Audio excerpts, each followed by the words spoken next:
11,700 and कहां 17,000। अगर दलित समाज का कोई कल्याण का और समाज में तनाव लाए बिना एक दूसरे के सम्मान को बढ़ाते हुए, आदरणीय अध्यक्ष जी, 2014 के पहले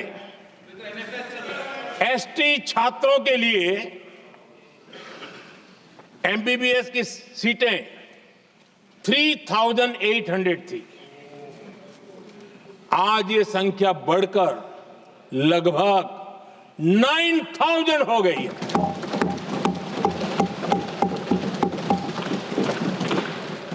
ट्वेंटी 14 के पहले ओबीसी के छात्रों के लिए एमबीबीएस में 14,000 से भी कम, 14,000 से भी कम सीटें थी। आज इनकी संख्या लगभग 32,000 हो गई है। ओबीसी समाज के 32,000 एमबीबीएस डॉक्टर बनेंगे। आदरणीय अध्यक्ष महोदय, पिछले 10 साल में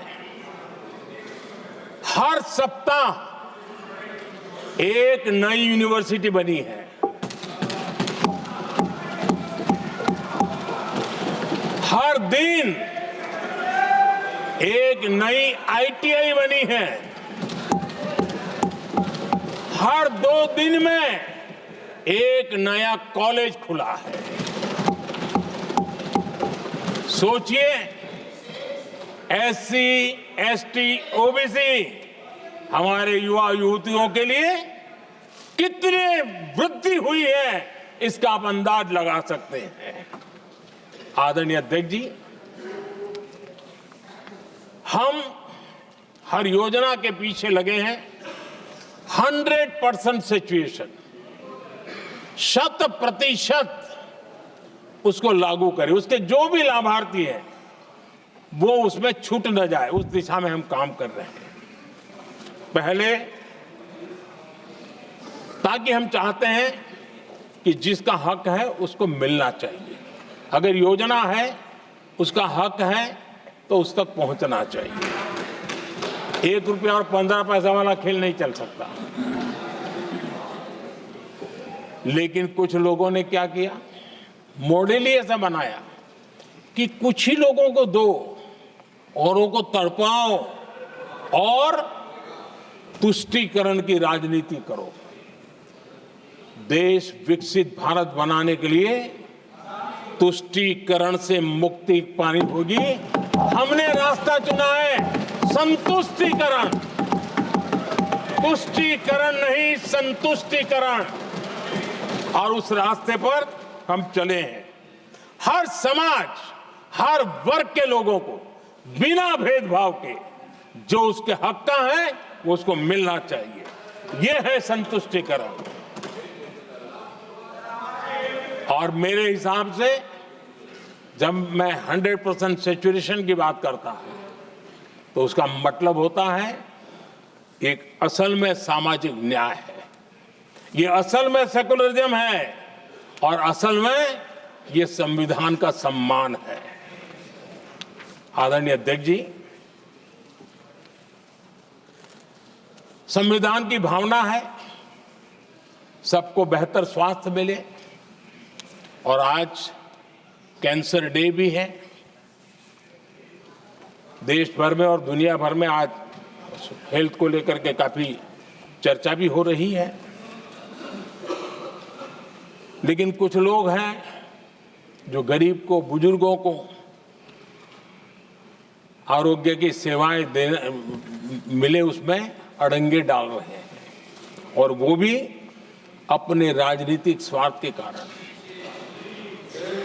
आज आयुष्मान से देश के 30,000 अस्पताल जुड़े हैं और अच्छे स्पेशलाइज प्राइवेट अस्पताल जुड़े हैं, जहां आयुष्मान कार्ड वाले को मुफ्त इलाज मिलता है।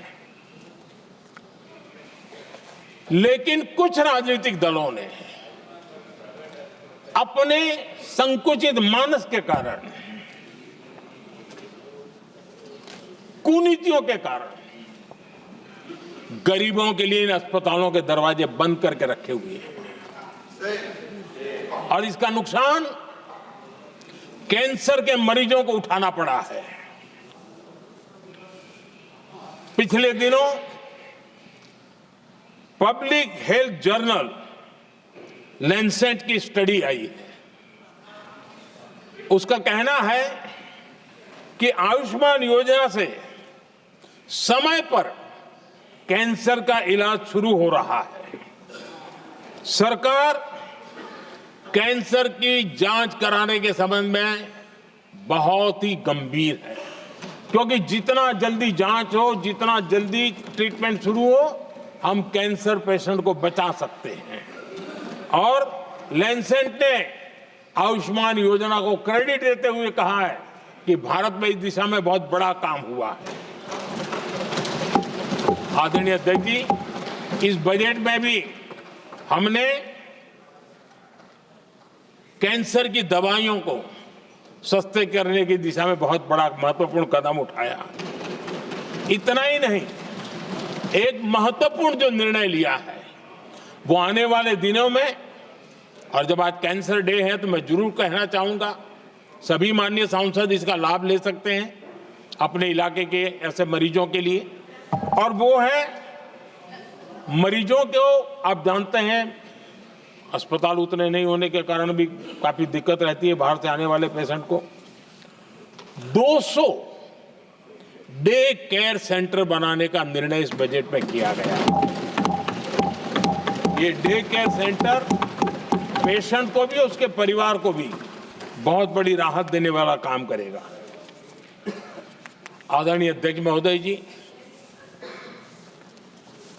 राष्ट्रपति जी के भाषण की चर्चा के समय यहां विदेश नीति की भी चर्चा हुई,